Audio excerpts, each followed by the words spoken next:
Chosen one, before you take your next breath, listen. Something has shifted in the unseen places above you. 7 messengers of heaven have been sent, and they are not gathered to accuse you or to frighten you. They have come because you matter to the heart of God, and because a window has opened that will not stay open forever. There is an urgency in this hour, but it is the urgency of love, the kind that runs toward you and not away from you. It is the urgency of a father who has watched you carry too much for too long and has finally said, "Enough waiting, go to my child now." You have felt it, have you not? That quiet pull in your chest these past days, the sense that something is trying to reach you, that you are standing closer to a turning than you understand. You have woken in the small hours for no reason you could name. You have caught yourself looking for a sign without knowing what you were looking for. That feeling was never random. It was the brushing of wings. The Father saw the road you are walking, and he did not stay silent. He dispatched 7 of his own, each one carrying a single word for you, each one bearing a piece of the protection and the guidance you have been quietly aching for through nights no one else saw. Understand what this means. Heaven does not send 7 messengers for a soul it has given up on. It sends them for one it refuses to lose. The very fact that this message found you in this hour, with your heart still tender enough to feel it, is itself the first proof that you were never as alone as the silence made you believe. You have been seen the whole time. Every tear that fell when you thought no one was counting was counted. Every prayer you whispered too quietly to hear yourself was heard with perfect clarity in a place where nothing true is ever lost. There is a reason the number 7 keeps returning in the language of heaven. It is the number of completion, of a work brought all the way to its finish, of a thing made whole at last. 7 messengers does not mean 7 warnings stacked against you. It means a complete covering, a guidance that leaves no part of your life outside its reach. The Father did not send help for only the parts of you that are easy to love. He sent a messenger for your fear and a messenger for your hope, a messenger for your wounds and a messenger for your future, until every corner of your story had its own answer riding toward it on wings. If your spirit is stirring right now, type 1 sacred word below, just one. Let heaven know you are listening, and let your own heart hear itself say yes. There is no need to be afraid of what they carry.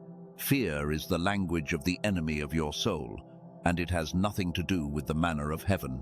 When the angels of God appear in the old stories, the very first words on their lips are nearly always the same: do not be afraid. So receive these 7 the way they were sent, not as a verdict to dread, but as a hand reaching down to lift you. So before the moment passes, let us turn toward what these 7 were sent to say. The first angel comes wrapped in stillness, and the message is protection. For a long season you have felt exposed, as though you were walking through life with no covering, every wound open to the wind, every fear free to find you in the dark. You have wondered why the attacks felt so personal, why the very moment you reached for something good, resistance rose up to meet you, why peace seemed to slip away each time you almost held it. Hear this gently. You were not imagining the war around you. The pressure was real, the weariness was earned, but you were never standing in that war alone, and you were never standing in it unguarded. A shield has been placed before you that your eyes cannot see, and the things sent to break you have not been permitted to finish their work. There were dangers that passed you in the night and never touched you. There were doors that closed and felt like rejection, but were heaven turning you away from a harm you could not see. The first angel says that what tried to shatter your peace will not have the final word over your life. The covering over you is not fragile. It was forged by the one who never sleeps, and it does not weaken when you are too tired to hold it up yourself. There were nights you fell asleep, certain you could not survive another day, and you survived. and you called it luck or coincidence. It was neither. It was the first angel, standing watch over a life heaven had already decided was worth defending. The second angel carries the message of timing, and this one is urgent. So much of your weariness has come from running against the clock, forcing doors that were never yours to force, grieving seasons that have simply ended, demanding that the harvest come before the seed had finished its hidden work in the ground. The second angel says that heaven keeps a different calendar than the one that exhausts you. What looked like delay was protection. What felt like being passed over was preparation happening in places too deep for you to watch. There is a moment already chosen for you, set into place before you were born, and you are nearer to it than your fear will let you believe. The very thing you almost gave up on has not been cancelled. It has been ripening. So do not abandon the road one step before the turning. Do not read the long night as a closed door. The dawn does not announce itself before it arrives, yet it has never once failed to come. The second angel asks you to trust the timing of a love that has never been late to anything that truly mattered. The seasons that broke your heart with their slowness were not heaven ignoring you. They were heaven refusing to hand you something half-finished, refusing to let you walk into a blessing before it was strong enough to hold your weight. The third angel comes with open hands, and the message is release. You have been carrying something for so long that its weight has begun to feel like part of you, an old grief, a name you cannot forgive, a regret you replay until it wears a groove in your peace, a version of yourself you keep punishing for a chapter already closed. You have mistaken the carrying for loyalty, as though setting it down would mean it never mattered. But the weight was never the proof of your love or your worth. It was only a burden you were never asked to bear this far. The third angel does not ask you to pretend the wound never happened. It asks you to set it down. You were never meant to be the keeper of your own condemnation, the jailer standing guard over your own cell. The Father has already spoken pardon over the very thing you cannot stop replaying. The case you keep prosecuting against yourself was dismissed in heaven long ago. When you finally release it, you will feel how much lighter you were always meant to be. And you will wonder how you carried the world so long without knowing you were free to put it down.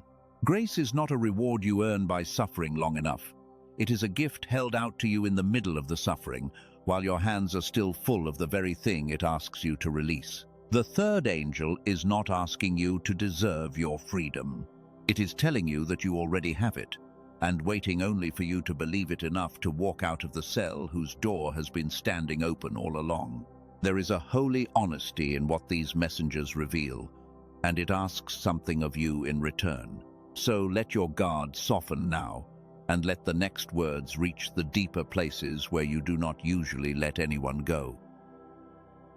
The fourth angel arrives where you have been most afraid, and the message is provision. Late at night, when the numbers do not add and the way forward looks impossibly thin, a quiet panic has whispered that you will not have enough, that you will be left to carry the need alone, that the help will come for everyone but you. You have learned to brace for scarcity, to hold your breath through each month, to expect the well to run dry. The fourth angel speaks directly against that whisper. The God who clothes the wild fields in glory and feeds the birds that own nothing and store nothing has not forgotten the one he calls his own child. Provision is not always early, and it rarely arrives in the shape you expected, but it has never once failed to come for those the Father carries. What you need is already moving toward you through channels you would not have chosen and could not have arranged on your own. So loosen your grip on the fear. You can stop rehearsing the disaster that heaven has already made arrangements to prevent. Your supply was secured before the lack ever frightened you, and the hand that holds it has never trembled. Look back, even now, across the lean seasons you were certain would break you. You are still standing. The bread came, often at the last possible hour, often from a direction you never watched. But it came, The Father who carried you through every yesterday has not suddenly forgotten how to carry you through tomorrow.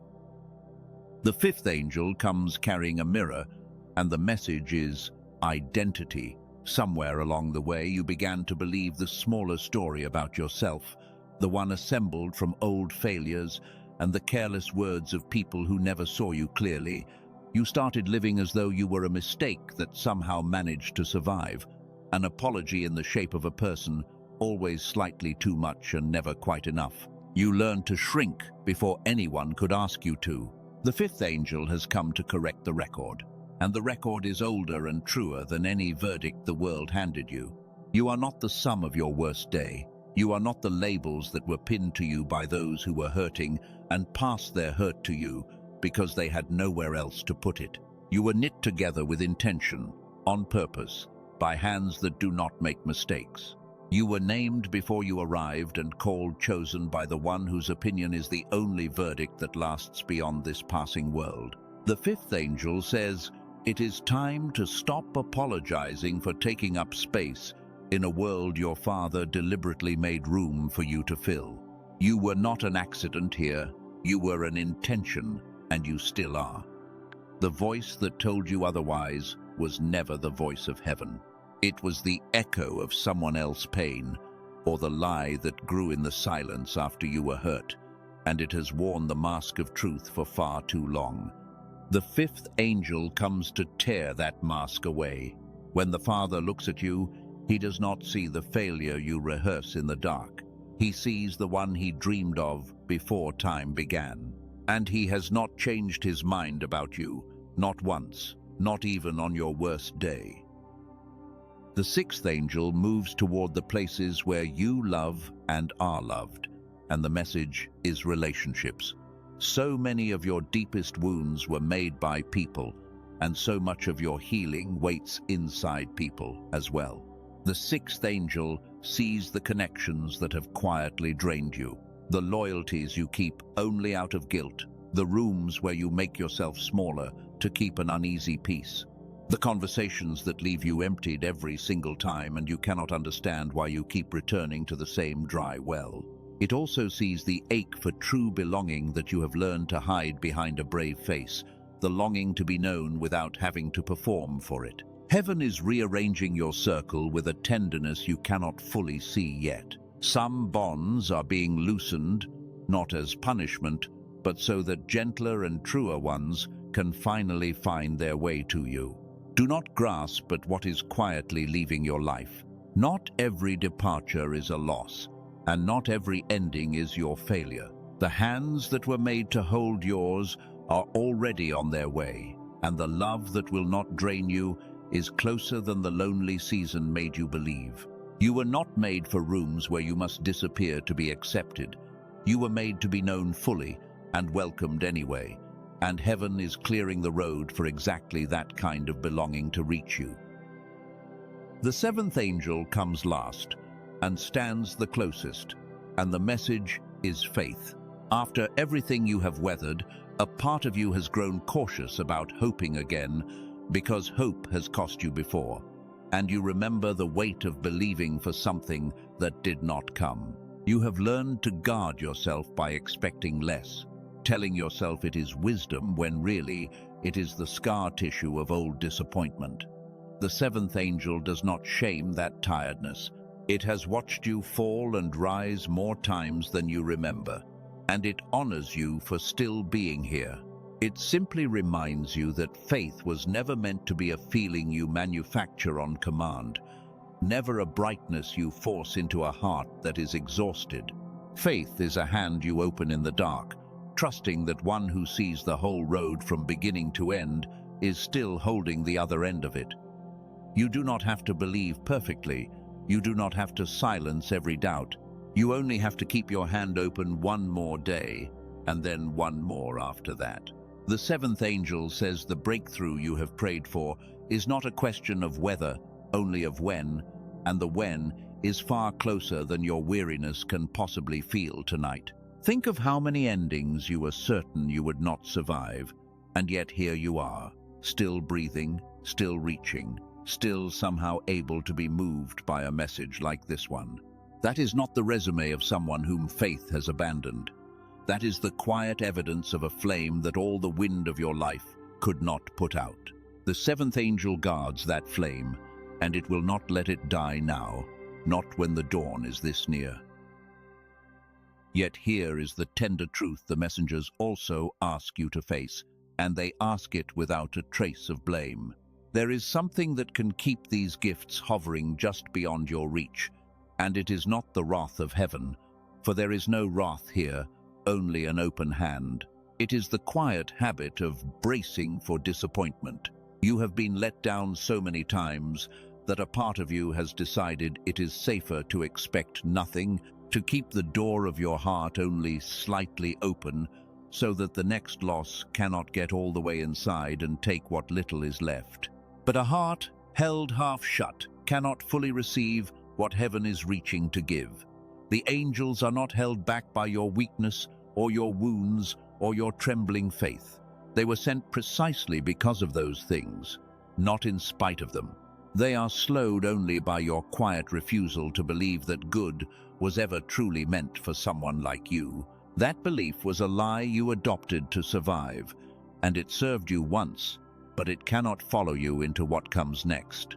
You needed it when there was no one to catch you, when expecting the worst was the only armor you had. But you are not in that season anymore. You are standing in an hour when heaven itself has bent low to reach you, and the armor that once protected you has become the wall that keeps the blessing out. You are allowed to lay it down now. You are safe enough now to hope again. So loosen the bracing even a little. You do not have to force a feeling you do not yet have. You only have to stop standing guard against your own blessing, stop turning away the very thing your soul has been begging for.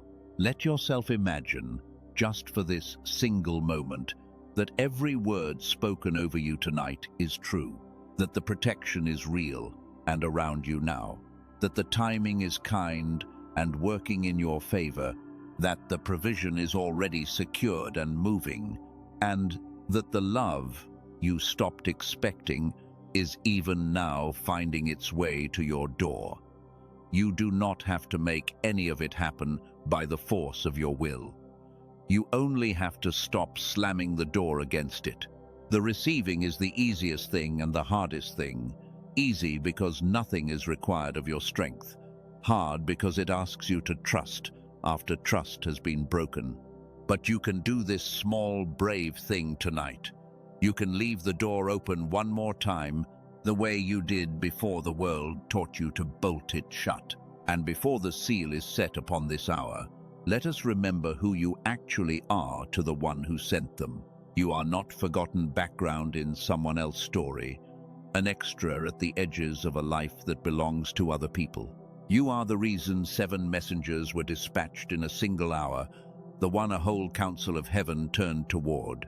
You are watched over with a care so detailed that the very moments of your life are counted, the very hairs of your head are numbered, and not one of your tears has ever fallen unseen. The Father did not send a warning to wound you or to shame you. He sent it to wake you, gently, in time, while the window is still open and the grace is still flowing toward you like a river that has not finished rising. This is what love does when it sees the one it treasures standing near a turning. It does not wait quietly at a distance. It runs the whole length of heaven to reach you before the moment slips by, and it does not count the cost of coming. So let everything in you grow quiet now. Breathe slowly, and let the gratitude rise, not for a perfect life, but for a Father who refused to let this moment pass without reaching you. Let the thankfulness settle into the tired places, softening what the long road made hard, warming what the cold seasons left numb. You do not have to earn this peace. You only have to receive it. For so long you have believed that rest had to be deserved, that you could only put the weight down once everything was finally solved. But heaven does not ask you to fix your whole life before it lets you breathe. It asks you to breathe first, here, in the unfinished middle of things, and to trust that the one who began a good work in you has every intention of finishing it. And now, gently release. Set down the bracing and the fear, the old grief and the weight you were never meant to carry this far. Let go of the verdict you passed on yourself, the case you kept making against your own heart. Open your hand in the dark and let it all fall. You do not need any of it where you are going. If you receive this, let your heart declare it now. You are protected. You are held inside a timing you can trust. You are forgiven and you are free. You are provided for, fully and on time. You are chosen, named, and deeply known. You are surrounded by a love that is finding its way to you even now as you breathe. You are not abandoned, and you never were. You are not at the end of your strength. You are standing at the very beginning of grace, at the first pale light of a morning that has been promised to you for longer than you have known. If this reached the place it was meant to reach, leave one quiet word below, a word that says, you are open, you are listening, you are ready to receive what heaven has been waiting to give. You are loved beyond the reach of every fear. And so it is. Amen. It is sealed.